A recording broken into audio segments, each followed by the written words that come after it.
Okay, this is the same issue that I did a video on with Jess.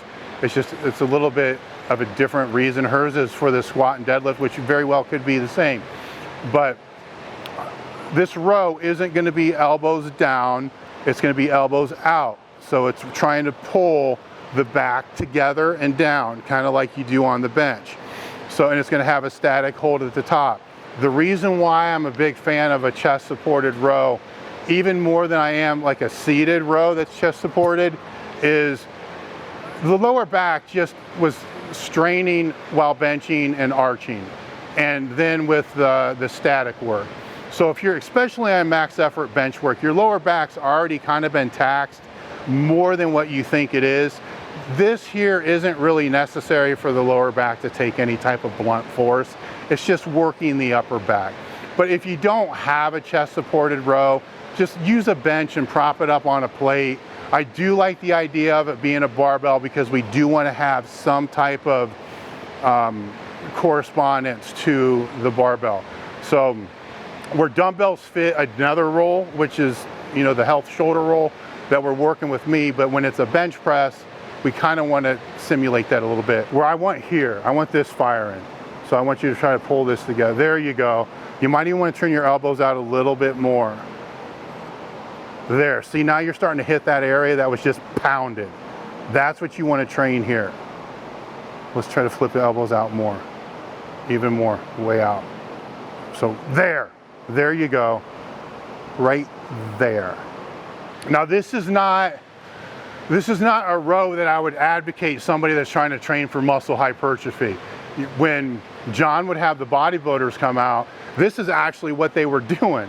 And this is why their lats weren't growing, because they had huge traps, huge rear delts, but no lat activation. So for them, it was teaching them how to actually do what you were originally doing.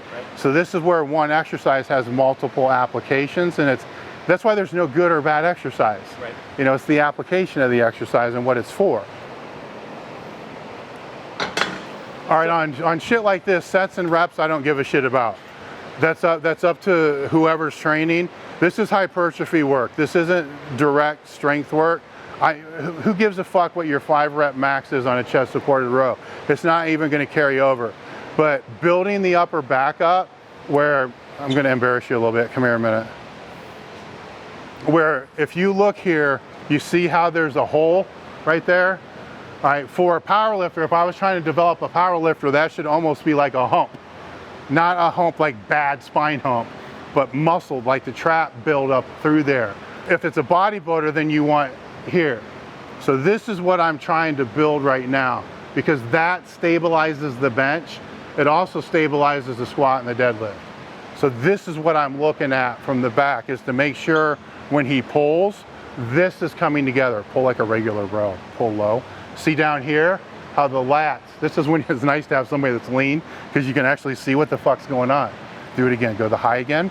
So you go high, see, stabilized bench, you go low, lats. They both have applications, and he may put both into his training, but for the bench, that's what we want to stabilize and build. One point I'm going to make is I told him for volume, just do whatever he wants, what he normally wants. Typically, that's what I'm going to tell anybody that I'm working with that's out here. That gives me a baseline. You know, I don't want to establish a baseline if they already have their own baseline. So if over time I see the upper back is just fatiguing and getting weaker, then I know it needs probably pulled back, because he's doing quite a bit of volume. If it's like 1 set, 2 sets, I'm cool with that too.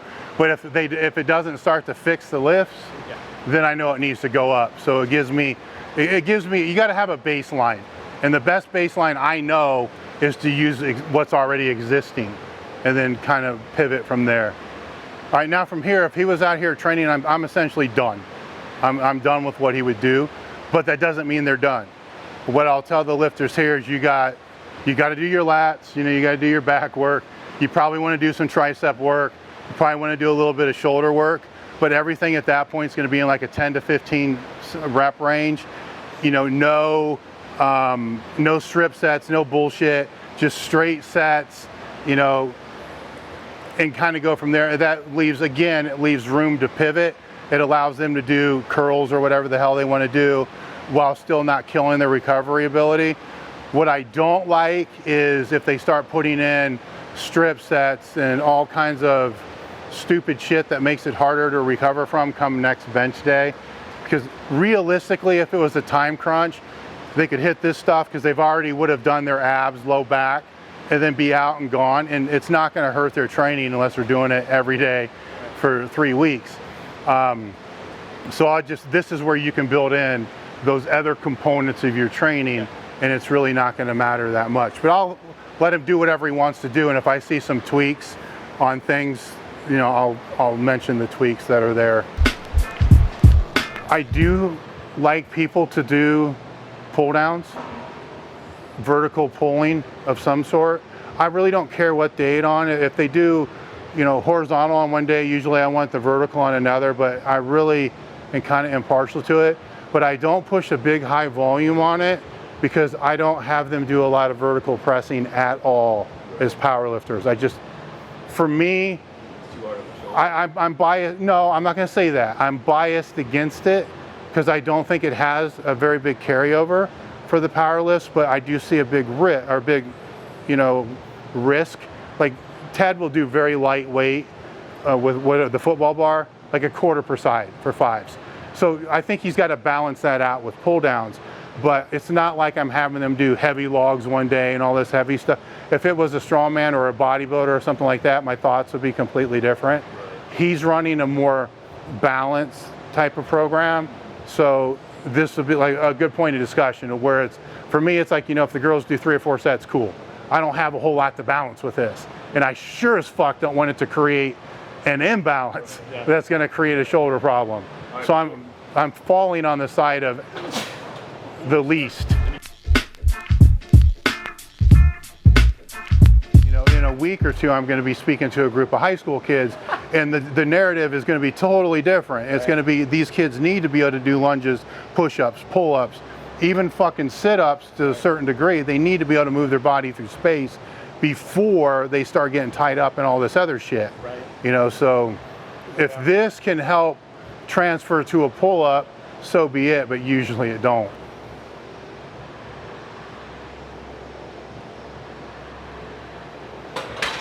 And when you're dealing with beginners and even intermediates, you're dealing with, let me step back. When I'm dealing with intermediate to advanced, they don't need a lot of volume, sets, reps to find volume. Because their workload is so fucking high. The weights are heavier. So 3 or 4 exercises, they got this huge workload. Now you got a beginner, they may need 10 or 12 exercises to get enough work in. There's a reason why, if you talk to anybody that's been training for a long period of time that's successful, powerlifting, bodybuilding, whatever it is, they'll all say, yeah, I used to do like 15 exercises for 3 sets of 10. And everybody will say, oh, that's so fucking stupid. If I could go back, I'd do it so differently. But what everybody forgets is that's what everybody did when they were a beginner. Yeah. So that's building that muscle. It's building that workload. Is it correct? Probably not. But it's building the volume, the workload. Yeah. So the stronger somebody gets, the volume actually does come down because the workload goes up, but also the neuro synchronizing. Like when they bench press, you know, yours isn't quite there yet, but when they bench press, boom, everything fires like a cannon, just boom, it all hits at once. When they squat, boom, it all hits at once. That's fatiguing as fuck. You know, that's where if you know this because you said you were an explosive athlete, you really, really go after 3 or 4 plyo jumps. You're shot. Yeah. Somebody else that's not have that same fiber typing can do 20. Right. And you're looking at them like, am I out of shape? Right. But they're not generating the same force. There's a lot of breakage in that pattern when they're intermediate or beginners because it's like, you always say toes flex, then calves, then lats, then abs, then triceps, then shoulders, and then they finally lock it out. Yep. Where a world record holder, boom, the whole body just, boom. And then the deadlift that's the best lift to see it in. Because if you see somebody that really is efficient at deadlifting, it looks like a door hinge. Yeah. It's like, boom, done. Like, how the fuck did that just happen? Yeah. But it's all boom. Now, those are the guys you got to be careful with because they're so efficient it's like a stick of dynamite going off compared to a beginner being a firecracker. No doubt. You know, you can blow off a pack of firecrackers and nobody hears it down the street. You hit one load of one boom, the police are coming. You were squeezing that really hard. All right, so a lot of that load's getting displaced through your forearms and right there. No doubt. Yeah, any direct shoulder work. If you ever watch like my Facebook videos, I never have my thumb on it. My thumbs are kind of like this. I think you got a little bit, go a step further and just slip it through so it's not even. You can use the ankle, you know, the ankle cuffs. Yeah, I got this. There you go. Yeah. Now, if you flip your thumb up, it may not slip. There you go. Yeah, now you're definitely getting in there hard. So we're doing the face pulls here for a little bit different reason than what you would normally see. This is to try to address this area here that we kind of diagnosed as being a weak point. So I wanted to go heavier, and what I noticed on the first one is he was grabbing the cable real hard. So I want to take his grip and forearms out of it. That's why I got an open hand. And then that way we won't need as much weight. We can still grab hard, but that's another 40 pounds that you're going to need to use. And we're not doing this for the forearms. So you got to be able to justify everything and every reason, all the way down to why you're doing a movement a certain way.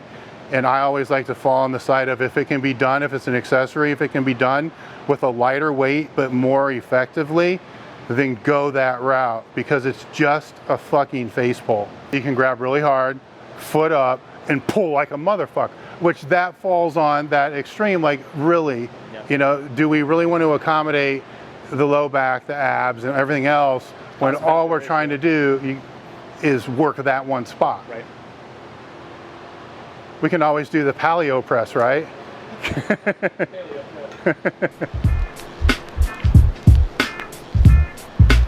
So because he's lean, it's really easy to make sure and see what you want targeted to be targeted, which is right the shoulder blades coming together here.